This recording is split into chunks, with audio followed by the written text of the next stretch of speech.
અરવલ્લીના બાયડ એસટી ડેપોમાં મુસાફરો પાયાની સુવિધાઓ માટે વલખા મારી રહ્યા છે। શોભાના ગાંઠિયા સમાન વોટર કુલર ડેપોમાં ઠંડા પાણી માટે કુલર હોવા છતાં મુસાફરોને ગરમ પાણી પીવા મજબૂર થવું પડી રહ્યું છે। પાણી બાબતે પૂછપરછ કરતા કર્મચારીઓ દ્વારા એવું જણાવવામાં આવ્યું છે કે 5 લીટરનું કુલર હોવાથી 20 મિનિટમાં ઠંડુ પાણી પૂરું થઈ જાય છે।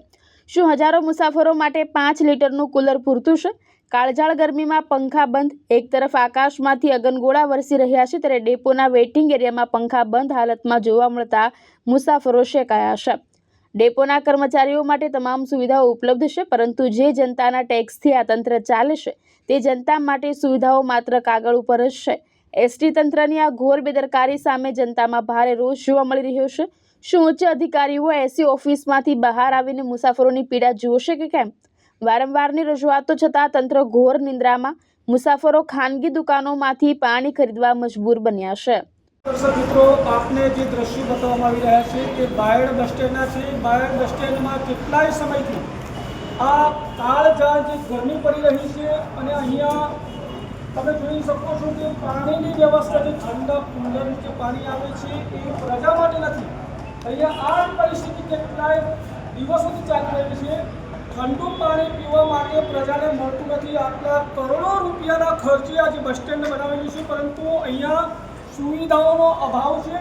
આટલી કાળઝાળ ગરમીમાં આપણે જે બાયડ બસ સ્ટેન્ડના જે દ્રશ્યો બતાવવામાં આવી રહ્યા છે, આગળ તમે જોઈ શકો છો કે પંખા પણ બંધ હાલતમાં છે। અહીંના જે કર્મચારીઓ છે એસીની અંદર એસીમાં ઠંડા કુલરની વચ્ચોવચ્ચ આરામ કરતા દ્રશ્યો પણ નજરે પડે છે, પરંતુ અહીંયા બસ સ્ટેન્ડમાં બંધ હાલતમાં કાળઝાળ ગરમીમાં પણ પંખા બંધ હાલતમાં છે।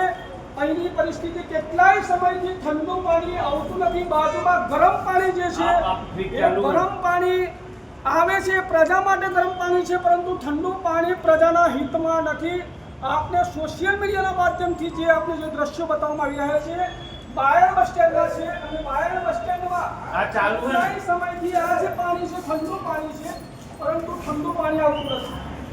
તો અહીંયા જે બસ સ્ટેન્ડની અંદર સુવિધાઓ જે અભાવ છે, અહીંના જે કર્મચારીઓ છે એ કર્મચારીઓને ઠંડા પાણી પીવાની વ્યવસ્થા થઈ જાય છે, પરંતુ પ્રજાના હિતમાં અહીંયા ઠંડુ પાણી લખ્યું નથી।